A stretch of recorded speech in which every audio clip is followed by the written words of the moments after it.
Pagkatapos ng 100 taon, lahat tayo ay nakalibing na. Amen?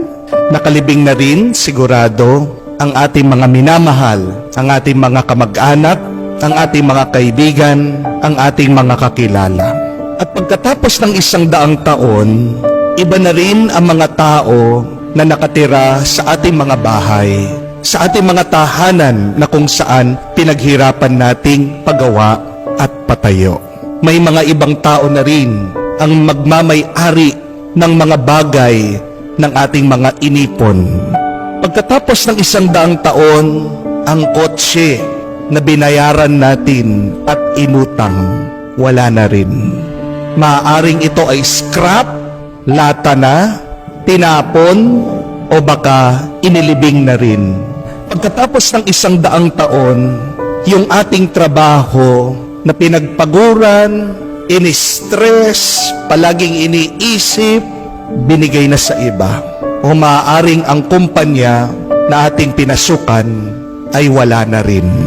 Pagkatapos ng 100 taon, yung mga kaaway natin na kinaiinisan, nakabaon na rin. At pagkatapos ng 100 taon, kahit ang ating mga kaapu-apuhan, hindi man tayo maaalala, makikilala, o matatandaan. Pagkatapos nating mamatay, larawan na lang tayo. Makikita sa album, sa picture, nakasabit sa dingding. Maaaring makikita tayo, dadaan tayo sa Facebook feed ng ibang tao, pero hindi na tayo kilala. Pagkatapos ng 1 dekada, mawawala na rin ang ating mga larawan, ang ating mga alaala. Kung maiintindihan natin ang ating kinabukasan na mawawalang kwenta lahat ng ating mga inaalala dahil may katapusan na ang lahat, hindi ba magiging mas masaya tayo ngayon? Yung ating mga takot ngayon, pagkatapos ng 100 taon, wala na yan. At pagkatapos nating mamatay, yung ating mga pangamba, wala na ring kwenta. So tandaan natin ito, mga kapatid, that life is short and quick. Maiksi lang ang buhay at mabilis.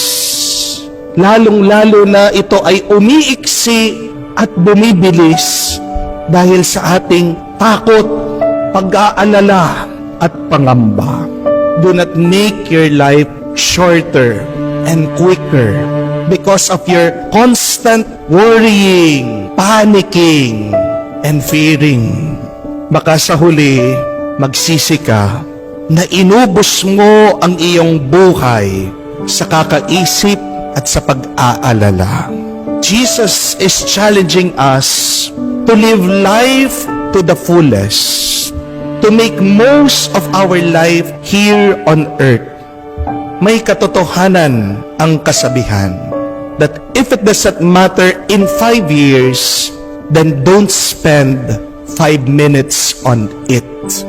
Kung walang halaga yan, walang kwenta, pagkatapos ng 5 taon, huwag mo sanang bibigyan ng 5 minuto sa kakaisip mo. Kaya din po si Jesus, palagi niyang utos sa atin, huwag kayong matakot, huwag kayong mangamba. Kasi ang ating mga problema ay mawawala din sa kinabukasan. We should not worry. Why? Because as Jesus explained, we have a loving God, the Father in heaven, who loves us deeply. And since we have a God who takes care of us, who provides for our needs every day, why should we spend 1 second worrying? Sabi nga ni Jesus, kahit na ang mga hayop na lumilipad, mura lang na binibili, ay hindi pinapabayaan mamatay ng Diyos. Tayo pa nga mga tao na ginawa sa muka at wangis niya. Tayo pa kaya mga tao na tinatawag niya mga anak. Tayo pa nga